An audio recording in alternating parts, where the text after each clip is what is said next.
20년 넘게 대기업을 다니며 명함에 힘주던 부부는 47세가 되던 해 나란히 희망퇴직을 선택했습니다. 누가 먼저라 할 것 없이 둘 다 지쳤던 겁니다. 아이도 크고 집도 한 채 있고 이제 좀 쉬자며 의기투합했죠. 그렇게 서울 외곽의 20평짜리 전세 아파트로 이사했습니다. 처음엔 마치 연극 같았습니다. 넓은 거실, 안방, 드레스룸까지 갖춘 집을 떠나 이 작은 공간에서 둘이 살아야 한다는 현실이 믿기지 않았거든요.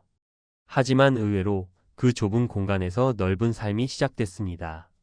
매일 아침 출근 전쟁 없이 함께 걷고 주방에서 커피 내려 마시며 미래를 얘기하는 시간.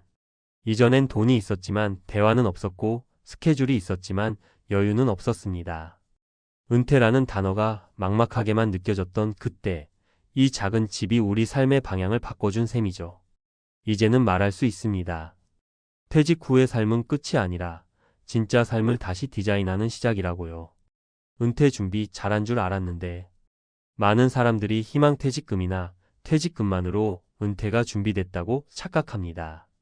하지만 이 부부의 경험은 말합니다. 삶의 구조와 소비 패턴을 함께 바꾸지 않으면 은퇴 준비는 절대 끝나지 않는다고. 이 부부는 약 5억 원의 퇴직금을 손에 쥐었지만 그대로 살던 집에 그대로 살고 외식도 예전처럼 하고 차도 2대를 계속 굴렸다면 지금쯤 월세방에 있었을지도 모릅니다. 퇴직 후 삶에서 가장 먼저 바꿔야 할 건 고정비 구조입니다. 이들은 생활의 중심을 서울에서 경기 남부의 전세 아파트로 옮기면서 관리비, 차량, 유지비, 외식비, 보험료까지 구조적으로 줄였고 덕분에 불안 없이 다음 단계를 설계할 수 있었습니다. 은퇴 후 삶 이렇게 바꿔야 삽니다. 주거부터 다시 설계하라. 사례 25년 살던 아파트에서 나왔습니다. 49세에 퇴직한 정진우 씨는 강남에서 30평 아파트를 보유 중이었습니다. 퇴직 후에도 한동안 계속 그 집에 살며 내 집인데 뭐 어때라는 생각으로 버텼죠. 그런데 세금, 관리비, 유지비, 자동차 보험료까지 생각보다 지출이 컸습니다. 결국 몇 년 후 현금이 말라붙었고 그제야 아파트를 전세로 돌리고 본인은 외곽의 18평 아파트로 이사했습니다. 한 발만 빨랐어도 퇴직금을 더 여유롭게 굴릴 수 있었을 텐데요. 퇴직 후 첫 단계는 집을 줄이는 게 아닙니다. 주거 비용 구조를 재설계하는 겁니다. 보유세, 관리비, 교통비까지 포함한 전체 비용 구조를 다시 짜야 노후의 생존이 가능합니다. 소비의 중심을 취미로 옮겨라. 사례 쇼핑이 아닌 캠핑으로 위안을 찾았습니다. 퇴직 후 우울감에 시달리던 48세 최민아 씨는 백화점 대신 중고 캠핑용품을 사기 시작했습니다. 처음엔 단순한 소비였지만 남편과 캠핑을 다니면서 삶의 리듬이 달라졌습니다. 불필요한 쇼핑은 줄고 자연 속에서 보내는 시간은 늘었죠.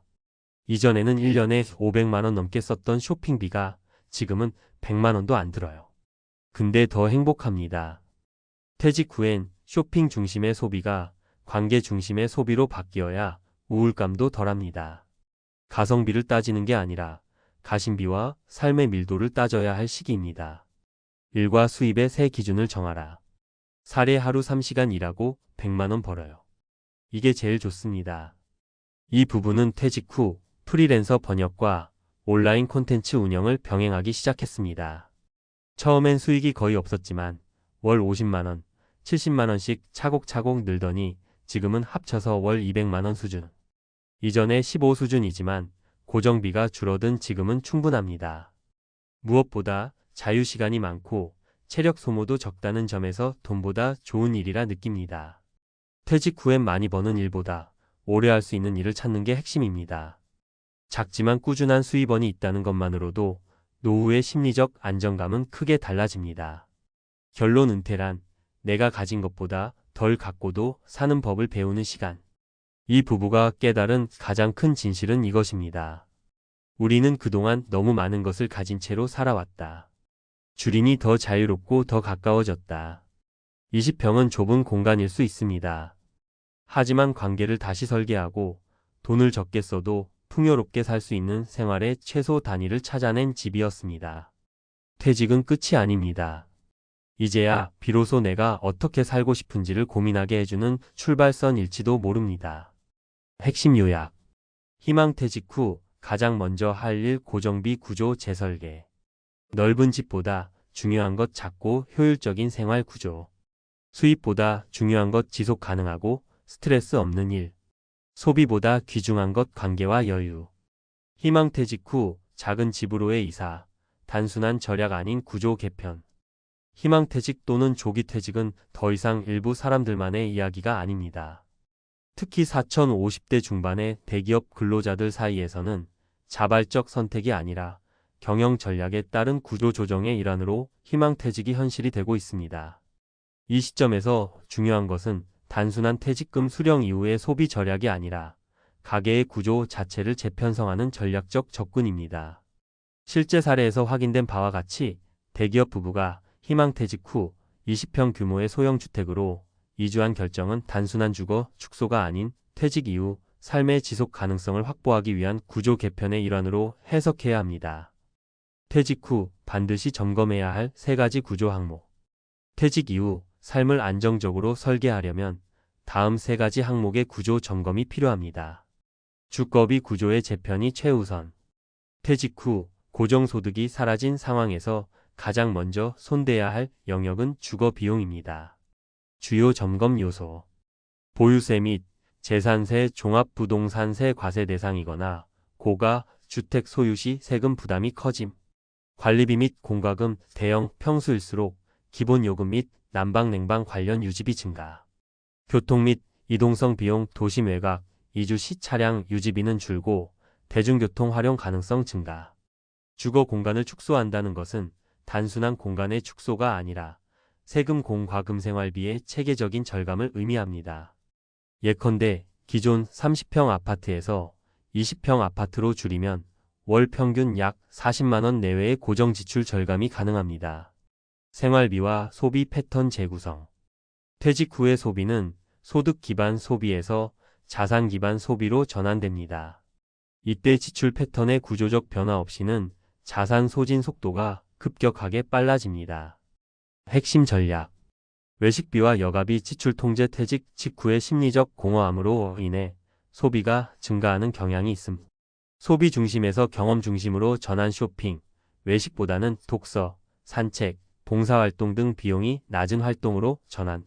비정기 지출 관리. 의료비, 차량 수리비, 부모 부양비 등 예상치 못한 지출을 위한 비상예산 확보.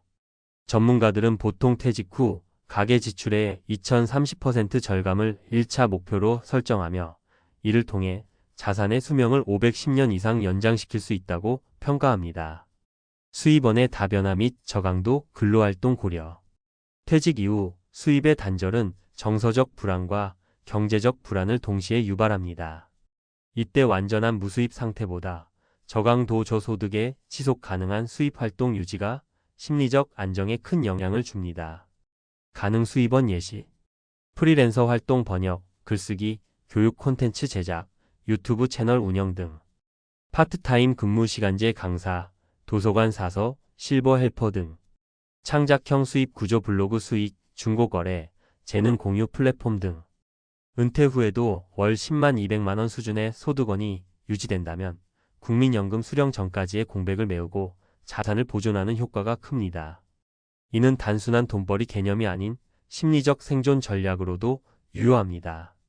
실제 사례 3가지 분석. 사례 1. 49세 대기업 부장, 보유 아파트를 전세로 전환 후 이주. 서울 내 32평 자가 아파트를 보유한 박모 씨 49는 퇴직 후 유지비 부담 재산세 관리비 월 50만원 이상이 커져 전세로 돌리고 경기 북부 20평 전세 아파트로 이주. 이로 인해 연간 약 800만원 이상의 유지비 절감. 이후 투자 자문사 아르바이트로 월 120만원 수입 유지. 전문가 조언. 보유 자산이 있다고 해도 고정 지출이 크면 소득 없이 버티기 어려움. 내 집이라는 고정관념보다 현금 흐름 중심의 사고 필요. 사례 2. 48세 부부, 동반 희망퇴직 후 소비 패턴 전환. 남편은 IT 기업, 아내는 마케팅 업체 근무하던 부부. 동시 퇴직 후 20평 전세로 이주. 백화점, 소비중고, 커뮤니티 및 지역 문화센터 이용으로 전환. 여가 소비는 등산, 캠핑, 자전거 중심. 전문가, 조언 소비 구조의 축소가 아닌 방향 전환이 중요. 소비를 줄이되 삶의 질은 유지할 수 있도록 체험 중심 소비로 전환하는 것이 핵심. 사례 3 콘텐츠 기반 소득 모델 구축. 퇴직 전부터 유튜브 채널 개설 준비를 해온 46세 전직 대기업 홍보팀장. 퇴직 후 본격 운영 시작. 초기 월 20만원 수익이 현재 월 150만원까지 성장. SNS 강연, 온라인 수업 등 다변화 중. 전문가, 조언 은퇴 전 일정 기간의 준비가 성패를 좌우함.